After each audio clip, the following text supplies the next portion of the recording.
Kalau untuk kehidupan pribadi aku tuh broken home. Jadi dari usia 9 tahun aku tuh sudah harus banting tulang. Ya sampai dulu tuh aku yang paling sedih tuh kadang kalau mau makan tuh kita susah.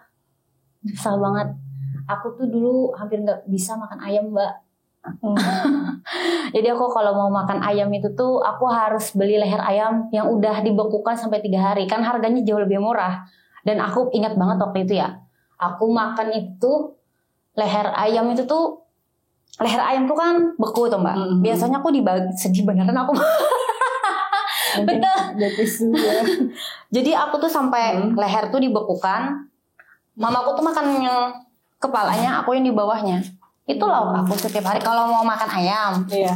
Jadi berangkat dari kehidupan yang serba keras ya Mbak ya. Dan ini iya keras banget. Kapan titik balik itu muncul gitu? Dan kenapa?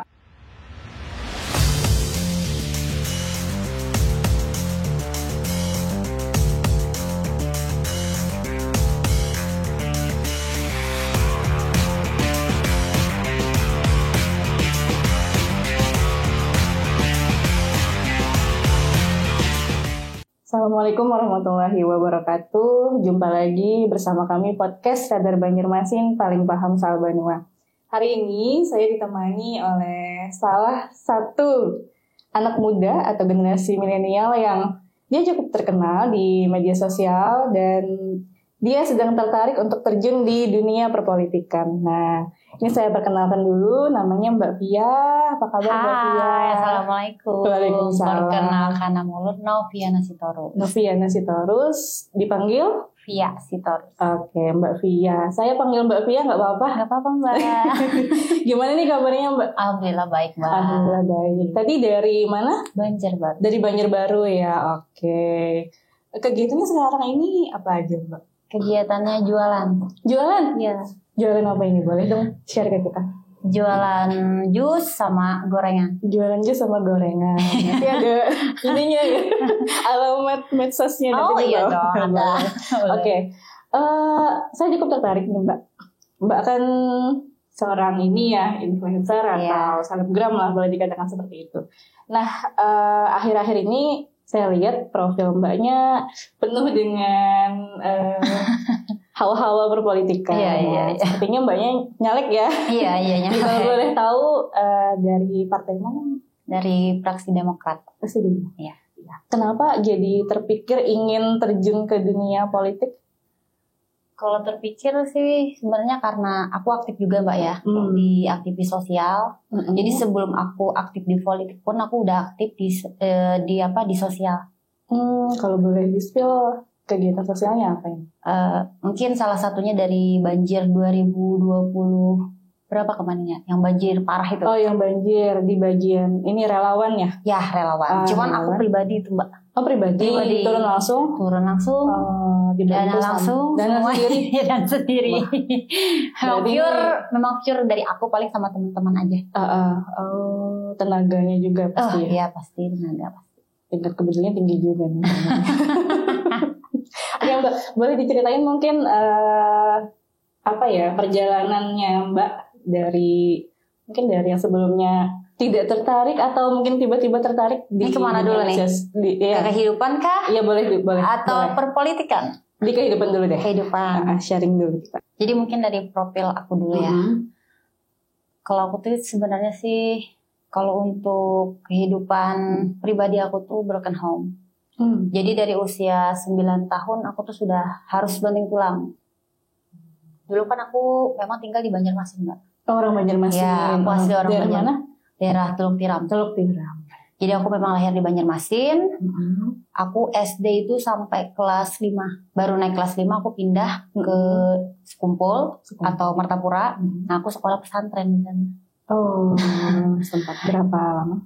Sampai sanawiyah Mbak. Aku Darul Ma'rifah lulus. Darul Ma'rifah Sekumpul. Abah guru itu lulus. Terus aku melanjutkan di Darussalam. Jadi ada basic. Ya, Darussalam. Kebetulan aku kalau dari nenek memang orang Hulu Sungai. Daerah Hulu Sungai mana? Barabai. Pakauman. Itu banyak keluarga dari nenek. Kalau dari kakek memang Banjar, cuman kakekku kan dimakamkan di Bandung. TNI, kalau kakekku TNI. Jadi ada keluarga di Bandung juga. Ada. Tante-tante aku ada, sepupu-sepupu ada. Pantesan Mojang Bandung ya. Nice. Ada darah-darah Bandung cantik. Enggak, sebenarnya kalau kakekku asli orang sini. Oh gitu. Oh iya. Aku asli Banjar, aku Medan. Medan. Iya. Campuran. Iya, campur-campur ya. Kalau aku Medan, papa tuh orang Medan. Batak. Makanya itu si Taurus banyak yang itu nanti banyak banget yang tanya-tanya biasanya. Itu si Taurus kenapa sih ditambah-tambahin aja katanya. Lah memang itu namanya. Memang itu. Cuman kan kalau dari masa lalu aku ya memang broken home aku. Pokoknya dari umur 9 tahun aku harus berjuang. Hidup. Aku tinggal sama mama aku dulu berdua di Singapura ya. Berdua saja. Dari nol banget. Jadi dulu sekolah di Banjarbaru itu aku dari sekolah Banjarmasin Banjarmasin, aku nggak sampai lulus, lanjut di Darul Marifah sampai lulus itu, lanjut lagi ke Darussalam. Nah Darussalam itu sampai 3 sanawiyah. Itu biaya hidup sendiri sama mama. Iya, aku jualan Mbak dari kecil aku tuh sudah rajin jualan. Aku macam-macam yang aku jual. Kadang dari sekam. Terus tuh kayak dari kotoran sapi, aku bikin pupuk, aku jual, aku bikin tanaman. Nggak memang kayak gitu dari dulu. Terus kayak jualan juga aku macam-macam, jualan kacang, jualan macam-macam. Di sekolah? Enggak. Di luar jam sekolah? Iya. Di warung, jadi aku jualan. Kadang mama juga nganter-nganter kayak ke warung-warung, gitu jalan kaki. Waktu itu aku berdua sama mama. Ya sampai dulu tuh aku yang paling sedih tuh kadang kalau mau makan tuh itu susah banget.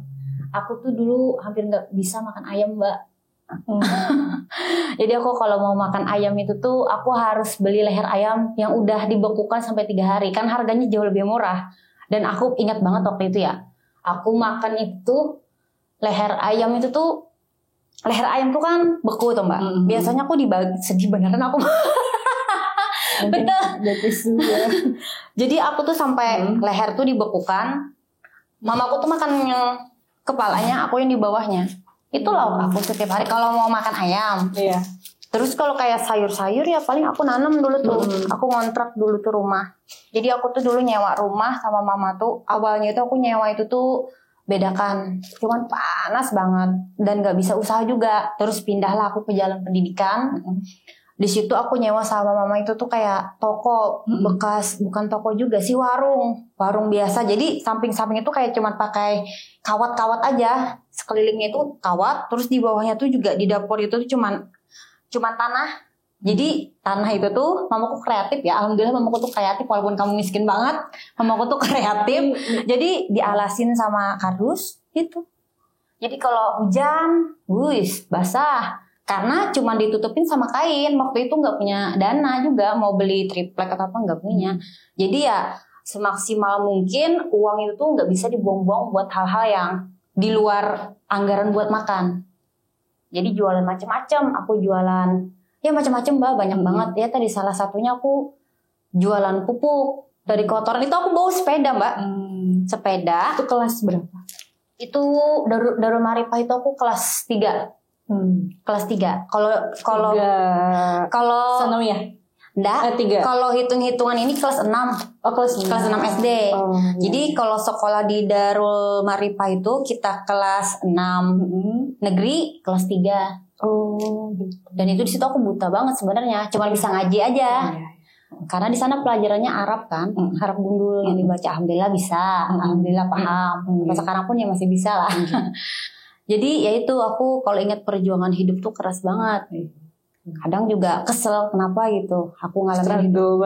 Iya. Cuman sekarang setelah aku pikir-pikir, manfaatnya banyak buat aku. Ya pasti ya, bentuk kita mental juga kan ya. Mental. Betul Mbak, itu mental. Iya.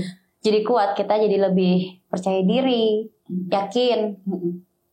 Itu sih yang aku ambil dari sisi baiknya itu. Positifnya itu sih. Jadi berangkat dari kehidupan yang serba keras ya Mbak ya. Dan ini keras banget. Akibat broken home tadi. Ayah ada. Ya tapi mungkin ada cerita yang tidak bisa mungkin Mbak belum ceritain. waktunya. Tapi aku bersyukur di tahun ini aku sudah ketemu sama papa aku. Alhamdulillah. terlepas dari apapun kesalahan yang terjadi di masa lalu, apapun ya aku nggak masalah, aku maafkan aja. Nah ini menarik nih. Kan kalau kita dalam kondisi yang sangat-sangat di bawah, itu pasti bikin mental Dendam. kita itu down ya. Itu down dulu yang paling utama. Kemudian kalau tadi berkaca dari background Mbak yang mungkin boleh dikata broken home, itu pasti benar kata Mbaknya ada rasa sakit hati Pasti. atau mungkin kata Mbak tadi dendam dengan orang tua gitu kan. Tapi saya lihat Mbaknya sekarang sudah seperti ini nih. Move on. Kapan titik balik itu muncul gitu? Dan kenapa? Satu sih dari mama aku ya. Mamaku itu tuh dari dulu nggak pernah ngedoktrin aku ya, salah satunya. Oh kalau misalkan kamu besar, orang tua kamu kayak gini, kayak nggak bisa, nggak pernah. Pokoknya dia tetap orang tua kamu. Apapun, ya, Mama ya. Iya, maafkan aja, nggak apa-apa. Jadi penerimaan. Iya. Dan mamaku itu nggak pernah nikah lagi terakhir sama papaku tuh sampai sekarang.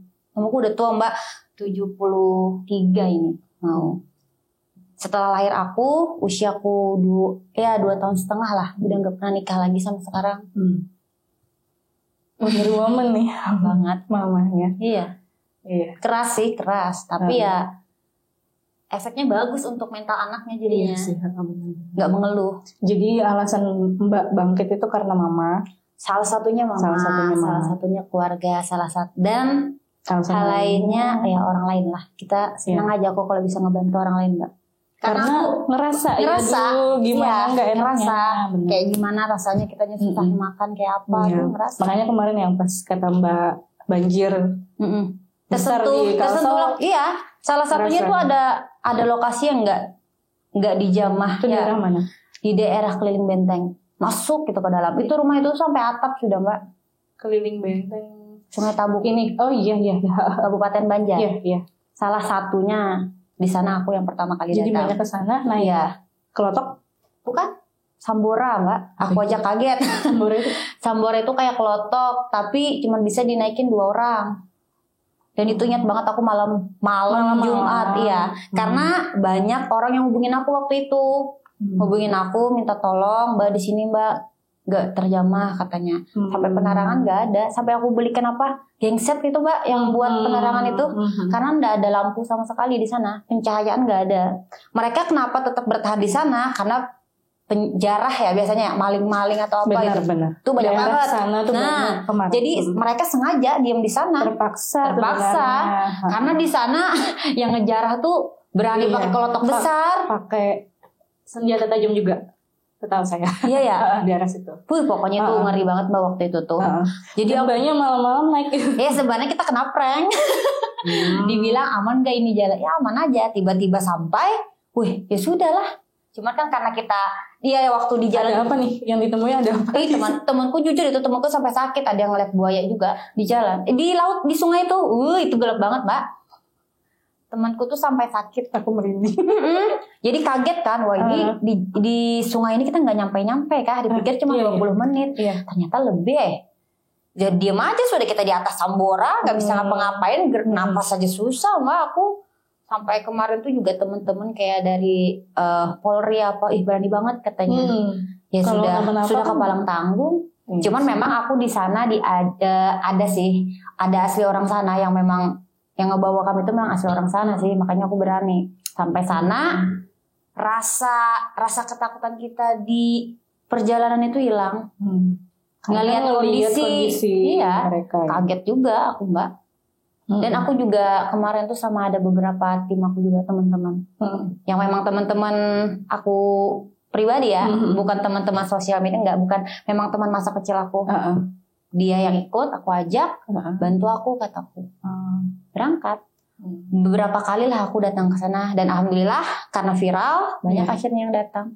Oh iya. Berarti dari Mbaknya dulu. Ya karena waktu itu banjir emang ini ya, luar dugaan kita sih. Ya sebenarnya aku juga kebanjiran waktu itu. Adalah korban banjir. Cuman kan karena aku di Banjarbaru ya lebih gampang dijamah orang lain. Dan aku pun masih bisa lah bergerak. Kalau di sana mereka aksesnya susah, Mbak. Jalan itu sudah nggak bisa dilewatin. Aksesnya cuma lewat Sambora. Sambora malahan Sambora, bukan bukan besar. pelotok, Mbak. Jadi kita sama sungai itu cuman setengah kilang kayaknya. Nah, Mbak Pia, tadi kan Mbaknya bilang waktu ke daerah keliling Benteng kan tadi pakai Sambora, ya. bawa genset juga. Nah, selain itu bantuannya dalam bentuk apa aja yang Mbak bawa ke sana? Karena kan tadi Mbak bilang perahunya kecil ya. Iya. Pasti bawanya juga dikit. Kita sebenarnya waktu itu tuh disiapkan juga perahu, Mbak. Jadi hari itu kita survei, besok itu kita datang lagi. Apa aja tuh yang Mbak bawa waktu itu? Sembako iya, kayak beras, minyak, sarden, bahan pokok itu iya. Dan yang penting itu aku bawakan ini sih, apa ya? Kebutuhan untuk bayi. Perempuan juga untuk bayi juga kayak bubur. Sampai detail banget waktu itu sih, Mbak. Aku bawakan pembalut. Iya. Pembalut. Mungkin banyak orang yang lupa terhadap hal itu. Iya, karena air itu lumayan dalam kan? Iya. Susah. Kita bayangkan aja kalau perempuan lagi haid, gimana susahnya kan? Iya. Terus juga susu itu juga. Susu bayi. Kan ada bayi-bayi tertentu yang nggak bisa minum susu tertentu sapi, ya. misalnya harus susu kedelai gitu. Ada request mereka. Ya. Jadi Mbaknya siapkan bawa ke sana itu sesuai kebutuhan. Iya. Wah, detail itu. Obat-obatan waktu itu juga. Obat-obatan itu sampai kayak tolak angin, salep-salepan aku tuh sampai datangkan dari Jakarta. Banyak banget aku datangkan karena kemarin tuh banyak banget yang kayak kurapan air kan, Mbak. Karena airnya kan kotor ya. Nah, itu aku salep itu ngambil dari Jakarta. Pesan aku dari sini. Dan alhamdulillah ternyata itu sangat terbantu. Buat orang-orang yang di sana. Iya. Sampai tangan gitu ya, sampai tangan kaki itu karena airnya juga kotor, Mbak. Iya, ya, pokoknya aku waktu itu sedetail mungkin lah memikirkan apa aja kebutuhan masyarakat, warga di sana. Dan karena untuk kepekaan sebenarnya. Iya, karena susah waktu itu kan, susah juga mau masak. Jadi ada juga aku bawakan makanan yang siap saji. Sampai aku bikin dapur waktu itu. Di komplek aku bikin dapur, suruh orang komplek datang bantu buat masak. Dibawa. Karena banyak yang kelaparan juga waktu itu. Ya mau gimana ya kan, kompor juga nggak bisa dinyalain dalam kondisi banjirnya aja sampai tadi. Iya, segini. Basah kok. Pokoknya mereka ngungsinya ke tempat yang jadi nggak ngungsi juga, Mbak. Sebagian di sana tuh mereka cuman rumah, cuman kayak dipasangin kayu-kayu gitu, Mbak. Di atapnya. Iya. Sampai atap itu tuh dipasangin kayak dipan ya. Itu sih. Jadi mereka di atas, tapi nggak ditinggalkan rumahnya. Karena banyak itu tadi. Penjarahan juga. Iya, sedetail itu, Mbak ya. Yang mungkin ini tadi sekali lagi luput dalam pikiran orang gitu ya. Iya. Termasuk susu bayi tadi juga. Ternyata itu penting banget. Jadi kalau kita ngebantu orang itu maksimal lah. Jangan setengah-setengah. Dan sesuai bentuknya. Iya, betul. Juga sesuai kebutuhan mereka. Iya, kebutuhan mereka apa. Gak mungkin, Mbak, yang sakit kepala kita kasih obat sakit pinggang. Gak nyambung. Iya. Nah, dari sanalah aku terpikir untuk berbuat lebih. Karena kalau dari kita sendiri ya pribadi yang terbatas menurut aku ya. Karena kemarin pun aku ngerasakan kesulitannya aku ngebantu orang itu tuh. Satu, anggaran kita pribadi kan terbatas. Kalau kita ikut politik apalagi sudah menjabat ya, setidaknya menurut Mbak itu bisa lebih ada power, iya betul. Impactnya lebih besar ya, lebih didengar lah, bermasyarakat juga lebih gampang kita kan berkomunikasi sama siapapun, lebih dihargai lah. Ada background keluarga politik yang bergerak di bidang politik nggak? Kalau background nggak ada sih, cuman jadi ini baru pertama nih. Papa aku tuh memang polisi sih. Oh iya. Ya, cuman kalau untuk di politik nggak ada, cuman polisi. Jadi terjun tanpa ada. Ya nggak ada deh. Beneran nggak ada, Wak. Aku dari keluarga kuliah biasa. Di bidang politik misalnya? Nggak, aku kuliah tapi di manajemen. Nggak ada background politik sama sekali, nggak tapi ada. Mbaknya percaya diri bisa. Iya, harus percaya karena diri. bergerak dari aktivis. Ingin memberikan sesuatu yang lebih ya. Ya, sesuatu yang lebih untuk orang lain. Gitu sih. Menarik nih. Dan kenapa memilih bidang politik tadi? Alasannya karena tadi ya banyak hal yang bisa dikerjakan dengan berkenalan dengan orang-orang yang Ya, kita lebih memiliki gampang kebijakan. untuk, ya betul. Sementara nih, Mbaknya mungkin tahu ya, Ya. hari ini tuh banyak orang-orang yang skeptis Ya. di ranah politik gitu Ya. kan. Bahkan kalau bisa, males ngomongin politik gitu. Mm-mm. Terutama kan generasi Muda. yes. Awalnya iya Mbak, tapi kan setelah aku menjalani itu, oh ternyata nggak seperti itu. Tergantung orangnya, niatnya apa, tindakannya apa. Ya tadi kembali lagi ke orangnya. Mbaknya kan tadi selebgram nih. Ya. Biasanya ya Ya. kalau orang-orang yang dia sudah terkenal Ya. gitu, terus tiba-tiba banting setir, Iya betul. bisa jadi akan mungkin kehilangan followersnya. Kalau boleh tahu sih followersnya berapa Mbak? Dikit aja Mbak. Dikit-dikit ya. Padahal sebenarnya banyak. Nah, ada betul. ketakutan itu nggak sebenarnya? Ada Mbak. Tapi Lumayan turun kemarin. Banyak lah. Dihujat juga iya. dihujat. Dikata-katain juga iya. Contohnya? Ngapain sih? Misalkan ngapain sih lu nyalek-nyalek gitu. Terus tuh ada juga yang ngata-ngatain, lu pedagang aja sok-sok nyalek. Korupsi aja nanti lu. Terus ada lagi, backgroundnya aja begini, pasti korupsi nanti. Banyak Mbak. Cuman ya aku berpikir ya udahlah, mereka nggak kenal aku kan. Nggak apa-apa. Nggak apa-apa nih. Nggak apa-apa. Nggak apa-apa. Gitu ya. Jadi banyak yang hujat sebenarnya. Dan banyak ya yakin aja gitu Mbak. Yakin. Oke. Ya karena memang kita menyadari ya di Indonesia ini kan kesadaran politik itu hanya di level tertentu ya, gitu. Karena mereka juga taunya kan cerita sepenggal-sepenggal Mbak. Iya, isu benar. yang ada. Ya itu terutama aja sih. memang banyak hal-hal yang minus gitu kan, sehingga membuat mungkin orang itu ya wajar. tidak percaya. Iya betul. Tapi, Karena gini Mbak, menurut aku kan misalkan anggap aja netizen ya atau masyarakat yang awam, mereka itu nggak bisa langsung berkomunikasi sama ring satunya misalkan atau pejabat-pejabatnya nggak bisa. Jadi mereka beropini sendiri. Terutama di sosmed karena mereka aktifnya di sosmed ya. Iya, cuma main tangan aja, kita nggak mikir kan udah.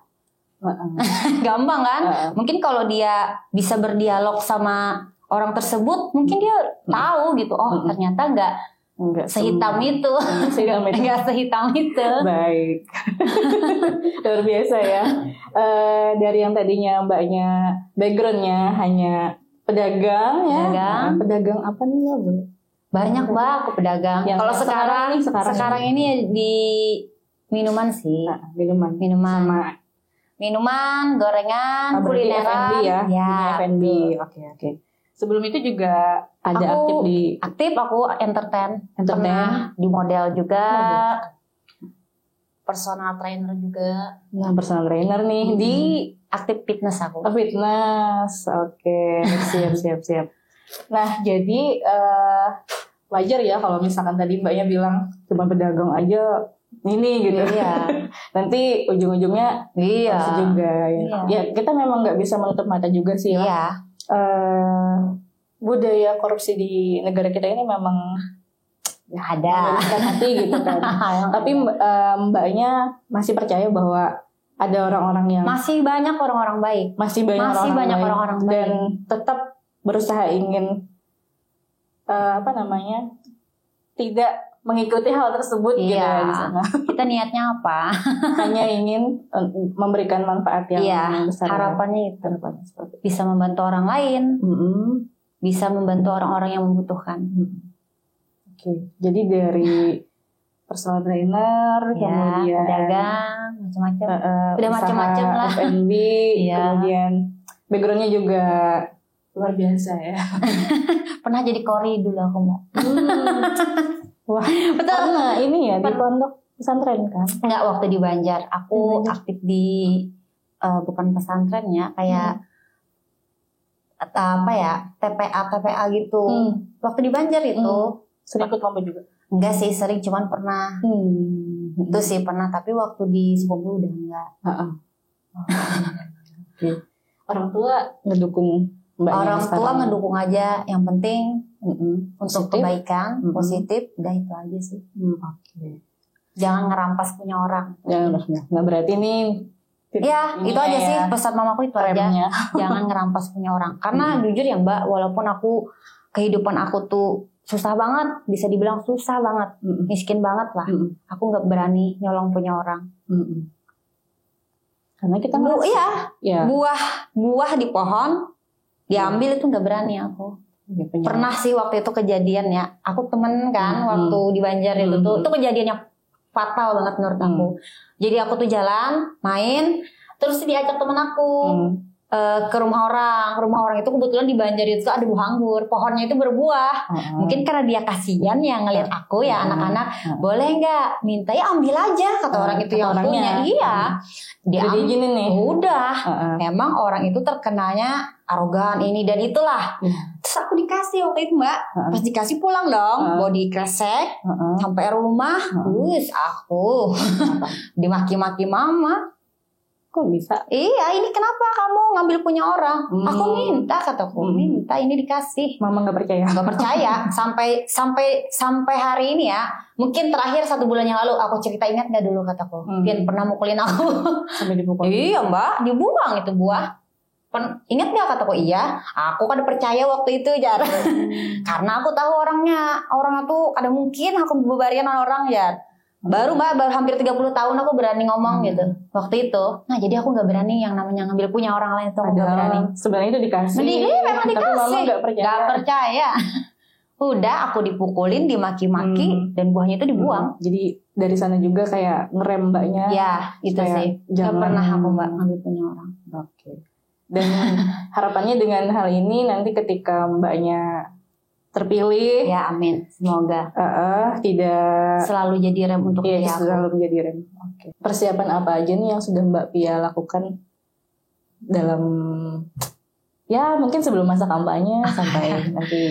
Persiapan ada, ngebentuk tim pun sudah ada, program ada. Udah ada kesiapan. Udah ada kesiapan ya. Karena tadi kan backgroundnya bukan anak politik ya gitu, tapi pede gitu kan. Pasti juga sambil belajar. Ya pasti Mbak. Politik itu kan butuh dana yang besar nih Mbak Pia. Kita kan nggak menutup mata ya terhadap itu. Pasti. Mbaknya udah siap nggak nih? Alhamdulillah untuk itu udah siap. Udah siap. Oke. Jadi udah siap lahir batin, materi juga. Ya. Kemudian pertanyaan terakhir nih Mbak. Kalau nanti terpilih ya menjadi anggota DPRD Kota Banjarbaru, program apa aja yang mungkin nanti mbaknya akan segera direalisasikan? Salah satunya mungkin UMKM. Di bidang UMKM kuliner ya. Karena yang aku lihat ya sekarang ini kan banyak kesusahan nih untuk UMKM, apalagi yang mungkin kesusahannya itu apa? Mempromosikan produknya. Karena kan kita sudah di era digital Mbak. Terkadang kita kalau mau promosi harus keluar duit kan buat endorse. Kalau kita nggak pakai jasa endorse, mungkin jualan kita nggak bisa dilihat, nggak dikenal orang, lambat, perkembangannya lambat. Nah mungkin itu sih nanti yang mau aku programkan. Gimana cara? Spesifiknya? Mungkin khususnya tuh untuk UMKM misalkan pengenalan digital ya. Untuk kadang kan kayak gini loh Mbak. Banyak kan UMKM ini orang tua yang gaptek banget sama telepon, Android. Nah, mungkin nanti pengenalan ke arah sana. Dibantu mungkin sama tim aku atau mungkin dari pemerintah nanti. Kreatif ya. Kreatif ya. Mungkin itu nanti kita sediakan medianya Mbak nanti. Mungkin ada analis khusus mungkin. Mungkin kayak di Banjarbaru atau di pasar ada yang menganalisis langsung, dibantu untuk mempromosikan produknya. Selain UMKM, pendidikan. Nah, kenapa ini pendidikan? Karena aku ngerasa waktu dulu aku bersekolah nggak punya biaya, mungkin itu. Tapi kan sekarang sekolah ada, iya. Udah SPP-nya udah ya, memang. Negeri ya. Tapi kalau yang swasta, iya sih. Terus kalau ada orang-orang yang domisilinya belum jelas kan nggak bisa Mbak, ya kan? Kadang ada yang pendatang, karena aku sempat berpindah-pindah juga kan. Kita pendatang belum ter Densus ya, sama RT, domisili urusan kita, administrasi lah ya. administrasi lah, kita belum jelas kan. Kadang kita butuh ini sekolah, tapi karena administrasi kita aur-auran, kayak aku aja kan, aku nggak punya ini Mbak, nggak punya akte lahir. Sampai sekarang. Tapi udah punya. Iya, alhamdulillah ada. Jadi kan dulu aku nggak punya akte lahir, nah itu kesusahan aku. Nah mungkin nanti kita bisa bantu itu. Itu sih. Padahal itu hal yang mendasar ya. Iya, untuk anak-anak yang mau bersekolah kan itu sangat penting. Nah itu dulu aku gak punya. Jadi programnya ini ingin membantu UMKM, pendidikan, kemudian mungkin nanti membantu janda-janda ya. Ibu janda ya. Nah, pasti itu janda-janda. Karena banyak banget sekarang yang aku lihat juga janda-janda kan yang udah gak bisa, yang sudah tidak bisa produktif lagi. Terus tuh nggak, ya susah lah aku dalam lihat. bentuk apa nih? Dalam janda ini maksudnya dibantu dari hal yang mudah dulu sih. Memberdayakan dulu atau gimana? Yang mudah dulu lah, mungkin kita bantu secara materi. Ya, mungkin itu. Itu sih Mbak yang terutama nanti. Itu 3 hal besar ya. 3 itu dulu. Pengen Mbaknya fokuskan ketika nanti sudah terpilih. Kalau sudah terpilih insya Allah itulah yang kita realisasikan dulu. Baik. Sangat menarik perbincangan kita hari ini dengan Mbak Via Sitorus ya, berangkat dari masa lalu yang cukup memprihatinkan. Memprihatinkan. Tapi boleh nggak aku nambahan sedikit? Boleh. Pesan aku ya sama anak-anak yang broken home di luar sana, jangan jadikan alasan masa lalu kita yang menyedihkan, kejam, itu tuh sebagai sebagai halangan.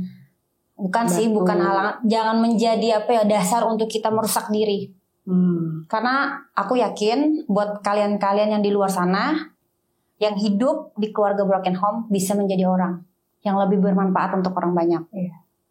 Jadi artinya bagaimanapun background kita dulu itu masa tidak lalu menentukan masa depan kita betul, harus yakin. Kita jangan yang memilih untuk hidup lebih baik atau tetap dalam kondisi seperti itu. Jangan dijadikan alasan. Nice. Sayangi waktu, sayangi hidup kalian. Aduh, saya termotivasi nih.